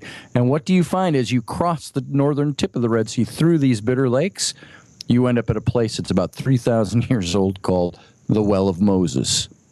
And this is the watering hole on the way. And then they traveled, down 40, 50 miles down the east coast of the Red Sea and then inland, following the trade routes. And this is where, and the Bible does say they stopped in this area and picked up more of the Israelites who were working, and other workers joined them in mining fields in the Sinai. So it's very interesting stuff. That is interesting, but I think I'm going to put a period there because, well, we have 10 minutes. But anyway, I would like to spend a little bit of time speaking about the Paradigm Symposium that's coming up this October. I want to give that some air time. So, all right, whichever of you would like to step forward on that. Go for it, Scotty. All right, I'll go for it. Well, the Paradigm Symposium, we founded this in 2012, and you were at the first Paradigm Symposium. I was. And you will be at this Paradigm Symposium as one of our headline speakers. And the Paradigm Symposium, I founded Intrepid Magazine back in December of 2010, and we really took off in April of 2011.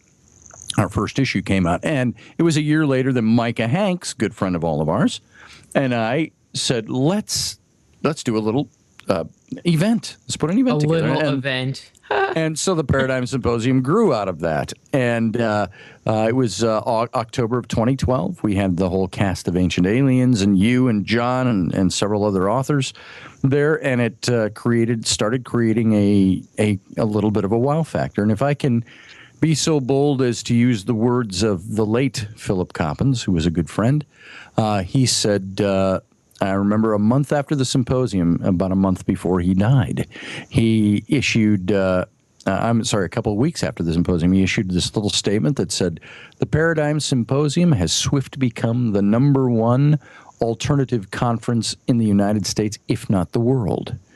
And so we went on, we did 2013. We had people like Robert Bivall, Dr. Robert Schock, a lot of these people there. Then we did 2014, just this last year, where we had Graham Hancock, Robert Bivall, and some other people that are very well known. And now John has become my full-fledged partner in all of these things. So we are partners together in the Paradigm Symposium, Intrepid Magazine, Intrepid Radio, all of this under the one big umbrella. And so this year, the Paradigm Symposium, October 1st through the 4th. And we've got Rita Louise, John Ward, myself, Micah Hanks, Peter Robbins. We've got Sarah Soderlund. We've got Richard Dolan. We've got Travis Walton, Randall Carlson, several names, Edward Nightingale, Dan Madsen. The name list goes on. Just go to Paradigm. You forgot Laird. He's like, and Laird Stratton. Oh, and Nick. Nick has like Nick a Redfern here at Just Energy Radio. When I start rattling off the names, I just go, oh, who did I miss out of my head? Well, and I just think, okay, who have been like our regular people on the show? And you've named a few, and there are a number of people that are going to be speaking at your event that will be coming onto this show in the next couple of months. So, my listeners can get to know them. But guys, if you like my show, I will be there. You can see me up close and personal, and I'll even sign an autograph. And that's especially to you, Marco. And the best thing about actually being there, I've had people over the last couple of years would always ask us, are you going to stream this? Can we watch it online? And my answer was, no, we're not going to stream this. We considered it at one point, then we thought about that for a second and said, wait a minute, is there money to be made in streaming it? Well, yeah, hell yeah, there's money to be made in streaming it. But the purpose of an event like this is to gather people together to sit at the feet of people like these people. They're speaking. People like these people. There you go. this is like, I equate the Paradigm Symposium to, it's like sitting at the feet of Socrates, sitting at the feet of the great thinkers, and being present. If you had the ability to look back 30 years from now and say, these were some of the great thinkers, and I got to watch them online, or versus I got to sit there and listen to them and then talk to them and spend time with them after hours. That's one of the big things about the Paradigm Symposium. I think that has created a family atmosphere about it. It's the after hours stuff. We call it the after effects. People gather together. All the speakers tend to come down into the hotel lobby where everybody's hanging out. We all get drinks. We are playing music, and all of this stuff goes on. We've got lots of musicians that come, and we had a big jam session last year. And all these people are down there. And this is one of the best parts of the Paradigm Symposium, is not just sitting for an hour listening to somebody speak. It's being there to experience them speaking and experience them off stage. And that's one of the things about the Paradigm Symposium. We've always said, if you're going to be here as a speaker, you need to be here to meet people. And you're here for 4 days.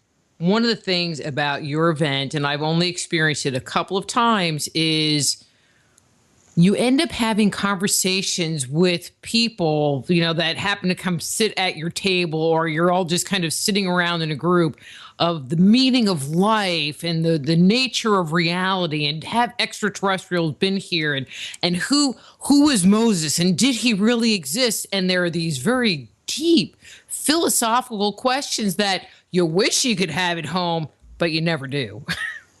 Yes. Well, exactly. And then you get to have them with these people. Some of the people that you read their books, you see them on TV or in documentaries, you hear about them all the time, and you get to actually be there and meet them face to face, talk to them. That's so much better than watching them on your iPhone or your laptop. Maybe the convenience is you can go to your refrigerator and sit in your undies and do it while you're doing that, and put them on pause if you want to. But that's not the purpose of the Paradigm Symposium. The purpose is not to broadcast it. The purpose is to be there. And we want to create this atmosphere that brings people in. If we wanted to just do a broadcast, we wouldn't fly anybody in from anywhere. We wouldn't rent a hotel. We wouldn't rent a hall. We wouldn't fly. We wouldn't pay for anybody's damn airfare from overseas. We would say, sit on your computer and at your webcam at this time, and we'll have an online conference. Well, if people want to do that, that's great. That's not what the Paradigm Symposium is. Most definitely. Yeah.